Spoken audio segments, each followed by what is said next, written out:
Když krajinu kolem Jaroslavic zasype sníh, bývá v místních sklepích nejútulněji. Ty stejně jako zdejší magické vinice patří k tomuto kraji snad od nepaměti a jejich poloha přímo na hranicích s Rakouskem odjakživa určovala zdejší vinařskou historii. Nejen Sudety, ale také odsun původního německého obyvatelstva, znárodnění majetku, restituce i privatizace, to vše jakoby se vrylo do génia loci tohoto místa. Ale čas rány hojí a tak se po původních odsunutých vinařích objevili noví, kteří se vínu a starým tradicím věnují se stejnou láskou jako jejich předchůdci. My jsme se s manželem poznali opravdu ve vinici. Prvních pár let si mě nevšiml a pak už se teda konečně všiml. Občas si jakoby z nás lidi dělají legraci, že já jsem měla sklep, i když ono to já, to ne, to má rodina, to naši mají sklep a on, že měl vinici a že jsme to dali dohromady, ale ještě máme, to je taková ta prozaická verze a ještě máme takovou poetickou verzi, že vlastně já jsem z těch dosídlených rodin, z těch slovenských a manžel je jakoby z těch neodsunutých, a protože byly smíšený manželství a vlastně, že my jsme překročili jakoby ty předsudky, že vlastně v nás už není jakoby žádná zloba, že se ty dvě skupiny lidí třeba dřív neměli rádi, že jakoby u nás jakoby už je to dávno překročená věc a soudíme lidi podle charakteru a ne podle toho, jakou mají národnost.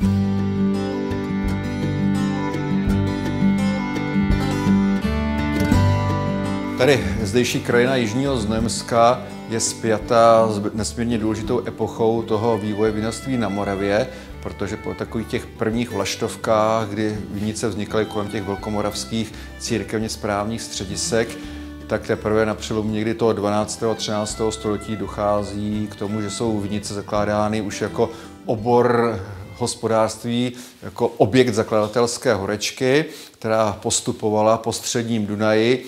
Pak ve 12. století běžela po těch můldách právě dnešního Dolního Rakouska a přesně někdy v závěru toho 12. století se dotkla Znojemska a překročila tu rakousko-zemskou hranici. Čili vůbec první zmínky o vinicích tady tohle charakteru máme právě tady z Jižní Moravy a první zmínka i o jaroslavických vinicích z té třetí čtvrtiny 13. století patří mezi první 20 těch obecných zmínek, že vůbec někde vinice na Jižní Moravě existují.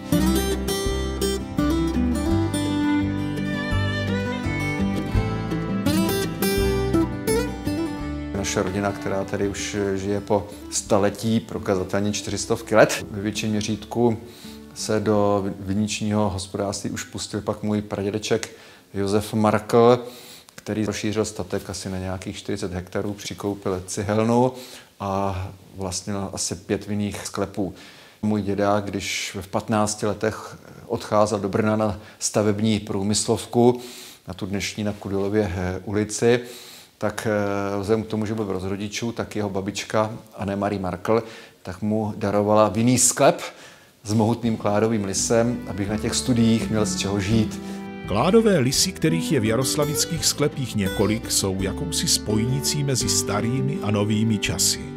Jeden z nich, na kterém se lisuje nepřetržitě několik set let, je ozdobou sklepa pana Jana Gazdy. Tyhle staré lisy se začaly masově v tom selském obyvatelstvu šířit právě po 30leté válce v té druhé polovině 17. století a během toho 18. a 19.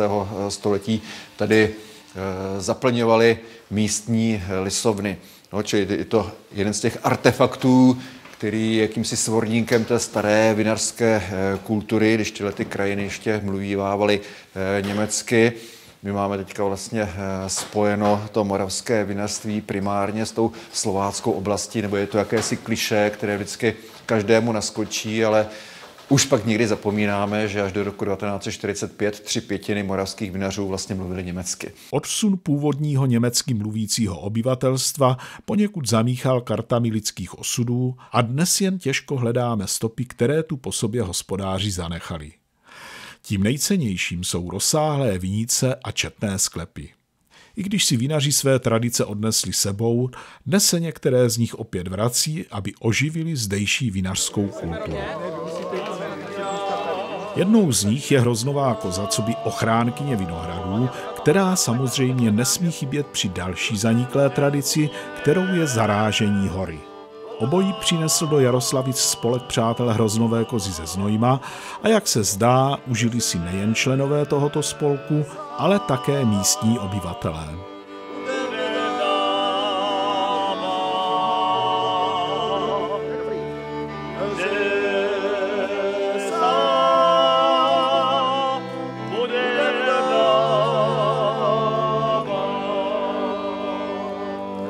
Prvotiny úrody jsou odvěkým výrazem vděčnosti tvůrci za dary, potřebné k životu. Obohacují pokrmem naše rodinné stoly a též oltář. A proto víno je obrovským darem pro nás. Možíš řekl lidu. Hospodin tvůj Bůh přivádí tě do krásné země, do země potoků, pramenů a zřídel, které vyvěrají v údolích i na horách, do země pšenice a ječmene, vinné révy, fíkovníku, granátového jablka, do země olivového oleje a medu, do země, v níž nebudeš jíst chléb v chudobě, v níž ti nebude nic scházet, do země, kde kameny obsahují železo a z jejíž hor budeš moci dobývat měď. Když se najíš do sytosti, veleb Hospodina svého Boha za tu krásnou zemi, kterou ti dal.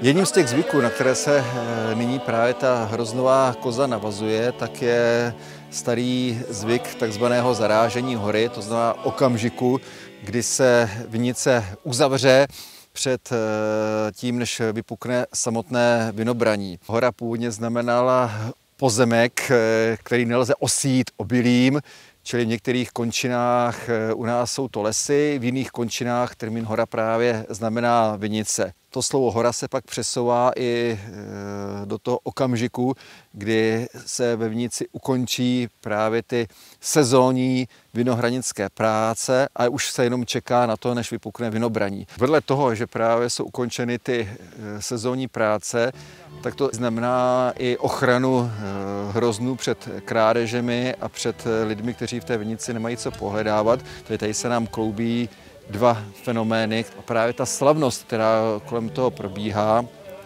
tak je pak spjata se vstyčením toho hotařského znamení, se vstyčením hory, to znamená nazdobeného kůlu, právě rostlinnými motivy.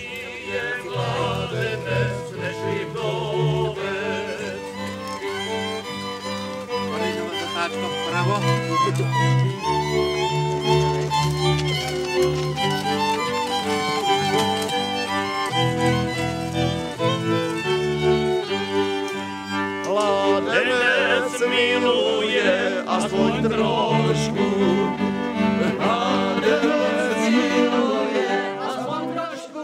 Díky tomu, že markrabicím řádem nám jako nejvyšším pánem všech viničních hor nám bylo dáno speciální horenské právo a postoupeno k nám až do hor jaroslavických, tak zde právě na Jaroslavické vinné hoře, která nyní zove na zámku, ale kdysi to bývala Winterberg, čili hora zimní, jedna z nejstarších hor, která vůbec tady v tom znojemském kraji je, tak právě je nejvyšší čas horu zavříti. Dříve, než se páni hotaři pustí do své práce, poslechněme si několik vět z horenského práva jaroslavického. Kdokoliv by cestou šel nebo jel a do vinohradu, který není jeho, prohrozen nebo cokoliv jiného rukou sáhl, anebo do vinohradu vkročil, ten o ruku anebo o nohu přijít má.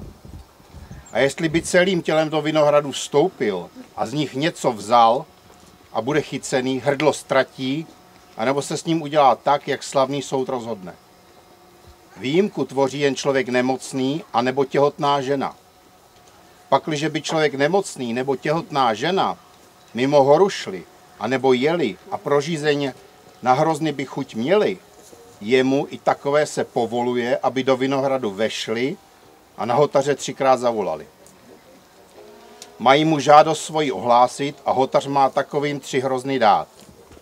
Pakliže by se hotaře nemohli dovolat, mají si sami 3 hrozny utrhnout, ve vinohradě je sníst, slupky z nich zahrabat a na kolek 1 groš dát. Vinobraní dělat a hrozny brát nesmí nikdo dříve, než slavný úřad horní a valná hromada hotařů ustanoví. Tak bylo, je a bude.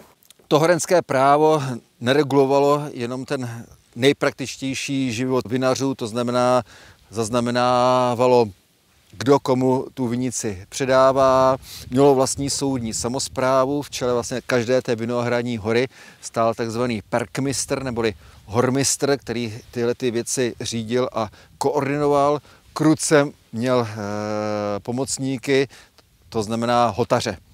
Z německého Hüttern, to jsou pak ti, kteří před tím, než šli dovnitř hlídat, tak museli skládat ty slavné hotařské přísahy, což zase byla jedna z mála věcí, která dočkala přečkat to horenské, zánik toho horenského práva. Zajímavé třeba je i to, že ta autonomie té vinné hory znamenala i právo azylu. To znamená, pokud jste něco provedli ve středověku a potřebovali jste se schovat před světskou spravedlností, tak jste měli v zásadě 2 možnosti. Schovat se k nějaké církevní instituci, anebo uniknout do vinice. A tam vás pak soudil hormistr.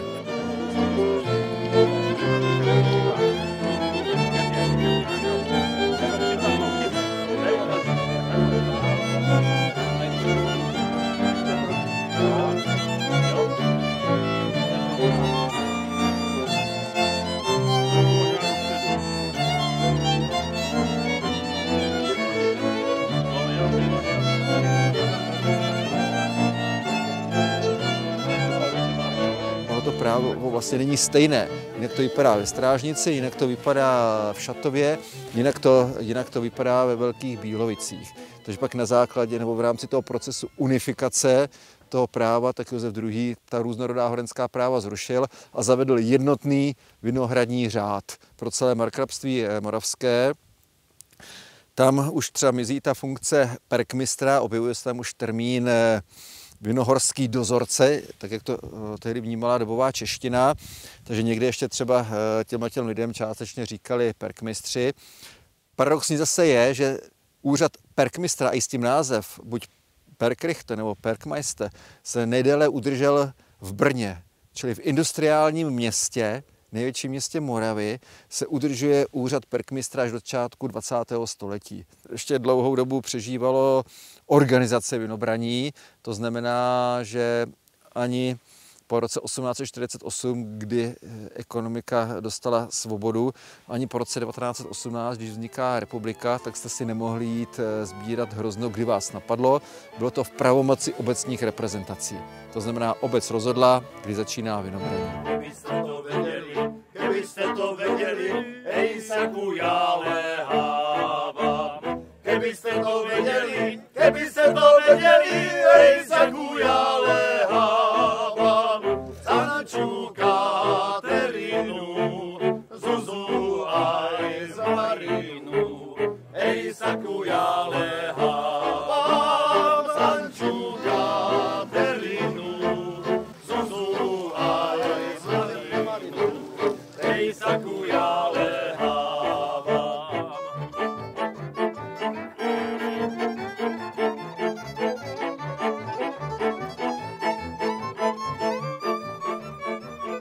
Hroznová koza je vlastně bohyně úrody, jejíž kořeny sahají až do neolitu. A my jsme se o ní náhodou dozvěděli při návštěvě ve Vídni, kde jsme potkali pana Hanse Zuckrigla, vrboveckého rodáka, který po čase projevil přání si se mnou dopisovat a já tedy, pokud mi to němčina moje dovolila, jsem se toho ujal. No a tak jsem se dozvěděl o existenci této bájné hroznové kozy. No, po válce s odchodem německého obyvatelstva zaniklo to povědomí, takže když jsme se o tom bavili, původně jsme chtěli mít jakousi stolní společnost, kde si budeme o té koze vykládat, až pak padl návrh, že by se měl založit spolek. No a pak už to jelo. Když spolek, tak znak, ten nám udělal pan Vitanovský z Prahy, Když spolek, tak hymna, a tak jsme měli hymnu a všechno kolem toho jsme se psali. Takže tak vznikl ten náš spolek.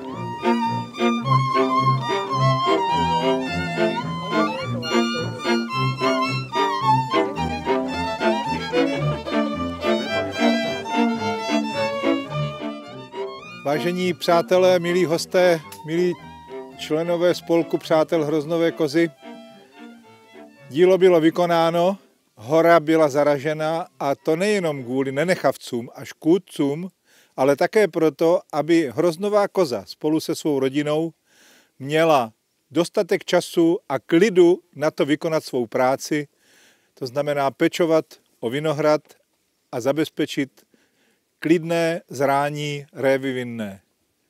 Poprosím tedy pány hotaře, aby symbolicky uvedli Hroznového kozla do vinohradu, a hudbu, aby zahráli naši hymnu našeho spolku, kterou si společně zaspíváme.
Členem jsem se stal již před 13 lety. Je to určitým způsobem pro mě takové navázání tradice, která zde kdysi byla, a myslím si, že zvláště v dnešní době je velice nutné, abychom oživovali tradice. Ta dnešní akce byla velice krásná, neboť bylo skvělé počasí a dostavilo se taky mnoho a mnoho lidí. Myslím si, že tradice, kterou zde obnovujeme, si zasluhuje, aby i mladí do ní vnikali a uvědomovali si historii, která zde v tomto kraji byla. Můj vnuk žije v Praze, ale když přijede, má zájem o zdejší krajinu, o věci, které se zde odehrávají, a proto jsem velice rád, že má zájem i o to chodit se mnou jako nejmladší hotař, jeden z nejmladších hotařů již dnes. Já jsem ze Šluknova a přijel jsem na oslavu Hroznové Kozy už po několikáté, protože tuto zemi, Jižní Moravu, mám velmi rád. Když mě bylo 15-16 let, tak bych si nedokázal představit, že se dokážu do tohohle zbláznit a žít proto. A teď to děláme každoročně. Tyhle ty akce nejsou jenom popíjení vína, ale je to i o tom zdravý způsob života, projít se po vinicích, po krásném kraji moravským a se spoustou známých, který člověk má rád a rád se k ním vrací. A ta tradice si myslím, že je děsně důležitá pro celý život a pro rozvíjení přátelství lidí. Jak se zdá, vinařská kultura na Znojemsku opravdu žije. K tomu přispívá nejen spolek Přátel Hroznové Kozy, který byl nedávno zapsán do nehmotného kulturního dědictví Jihomoravského kraje, ale také samotní vinaři a cymbálové muziky, které tady rostou jako houby po dešti. Jaroslavice jsou přímo na hranicích s Rakouskem. Jak je to s vinařstvím u sousedů? Překročili jsme zemskou hranici a přijeli jsme právě z Moravy do Rakouska, do vesnice Zwingendorf. Nacházíme se právě v místních vinicích, které už kdysi v minulosti patřívaly více jak z 50% moravským hospodářům. Ono se ukazuje, že právě v té minulosti ti moravští hospodáři byli mnohem výkonnější než ti dolnorakouští a podél tady té zemské hranice právě na mnoha katastrech ti Moravané se zakoupili a dokázali převrstvit i ty místní obyvatele. Jinak samozřejmě ta vinařská kultura se ve velkém rozvíjela tady, ale ta oblíbenost toho vinařství, ta dynamika, kterou ten obor má u nás na Moravě, tak to tady už v Dolních Rakousích nějakou dobu nenacházíme. My se nacházíme ve skvěle zachované sklepní uličce, ale ona je svým způsobem jakýsi skanzen, poněvadž přes vnější vzhled víno tady už dělá jenom několik málo hospodářů. To znamená, že ta moravská vinařská kultura kvete, přitahuje mladou generaci. Právě třeba u nás na Moravě ty vinařské akce, dlouhá posezení je vlastní Moravanům, kdežto ty Dolnorakušané vždy byli poněkud chladnější, byť i v rámci Rakouska vždy tvořili tady ti lidé z Weinviertlu tu veselější část obyvatelstva, ale přece jenom u nás na Moravě opravdu se víc hraje, více se debatuje. A mnohdy právě sami Rakušané jezdí k nám na Moravu, když třeba děláme otevřené sklepy nebo výstavy vín. Vztahy mezi Čechy a Rakušany se samozřejmě za poslední desetiletí naprosto znormalizovány. Už jsou zcela běžné návštěvy mezi námi a našimi rakouskými sousedy. Navštěvujeme se, Rakušané k nám přijíždějí odegustovat dobré víno, pohovořit o víně, podívat se na to, co se v tom oboru u nás odehrává, anebo jenom prostě pobít a ochutnat výdobytky moravských vinařů. Konec konců na podobné spanilé jízdy jezdíme i my k nim.